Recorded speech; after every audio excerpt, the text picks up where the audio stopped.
పండుగ పరిధుల సందర్భంగా ప్రజలందరికీ కూడా శుభాకాంక్షలు తెలియజేస్తా ఉన్నాను. నిన్నటి రోజు కూడా అనేక గ్రామాల్లో పట్టణాల్లో, ఈ రోజు కూడా అనేక గ్రామాల్లో పట్టణాల్లో హోలీ పండుగను ఘనంగా నిర్వహించుకుంటా ఉన్నారు. హోలీ పండుగ సిస్టమ్ గురించి చరిత్ర చూస్తే చెడు పైన మంచి విజయంలాగా హిరణ్యకశిపుడి చెల్లె హోలిక అనే రాక్షసి హిరణ్యకశిపుడి కుమారుడైనటువంటి భక్త ప్రహ్లాదుడు శ్రీమన్నారాయణకి లక్ష్మణ స్వామికి ప్రీతి పాత్రమైనటువంటి భక్తుడుగా ఉన్నటువంటి సందర్భంలో అతన్ని అనేక మార్లు సంవరించాలని చెప్పి చేసే ప్రయత్నంలో భాగంగా హోలిక అనే రాక్షసి మంటల్లో వేసినటువంటి సందర్భంలో భక్త ప్రహ్లాదుడు హరినామ స్వరంతో బయటకు వచ్చి హోలిక మరణించిన సందర్భంలో మరి పురాణాల్లో ఈ హోలిక సంవరణ తర్వాత హోలీ పండుగ వచ్చింది.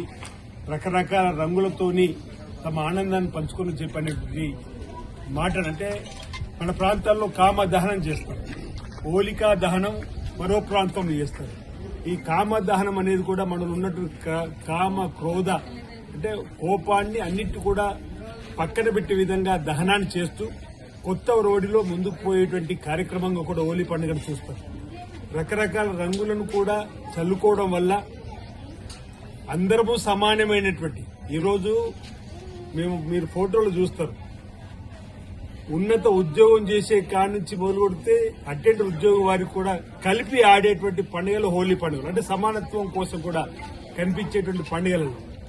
కులాల్లో ఎక్కువ తక్కువ ఉన్నటువంటి వారందరూ కూడా కలిసి ఆనందంగా పంచుకునేటువంటి పండుగ. అంటే ఒక్కొక్క రంగు ఏ విధంగా ఉంటుందో ఆ విధంగా అందరి జీవితాలు కూడా కొత్త ఆశలతో ముందుకు పోయే విధంగా కూడా హోలీ పండుగ ఉండడము జరుపుకోవడం ఆనవాయితీగా వస్తున్నటువంటి సందర్భంలో ఈరోజు వేలాడ పట్టణంలో బ్రహ్మాండంగా హోలీ పండుగ జరుపుకుంటున్నటువంటి ప్రతి మిత్రునికి ఈ నియోజకవర్గంలో ఉన్న ప్రతి మిత్రులు కూడా మీ శుభాకాంక్షలు తెలియజేస్తూ హోలీ పండుగ సందర్భంగా భగవంతుడు అందరికీ చక్కటి ఆశీర్వాదం ఇవ్వాలని చెప్పని గౌరవ ముఖ్యమంత్రి శ్రీ రేవంత్ రెడ్డి గారి నాయకత్వంలో కూడా అనేక చక్కటి సంక్షేమ కార్యక్రమాలు నిస్సాయాలకు సాయం అందించే క్రమంలో అపన్నాస్తం అందే క్రమంలో ఎలాంటి ఆటంకాలు జరగకుండా చూడాలని చెప్పని ఓవైపు తెలంగాణ అభివృద్ది మరోవైపు సంక్షేమం బ్రహ్మాండంగా సాగుతూ ముందుకు వెళ్లాలని చెప్పని ఆ భగవంతుని ప్రార్థిస్తూ హోలీ పండుగ సందర్భంగా నేను ప్రతి ఒక్కరికి కూడా నా వైపు నుంచి ప్రత్యేకమైనటువంటి శుభాకాంక్షలను తెలియజేస్తా ఉన్నాను. అందరికీ పేరు పేరున ఉదయం నమస్కారాలు.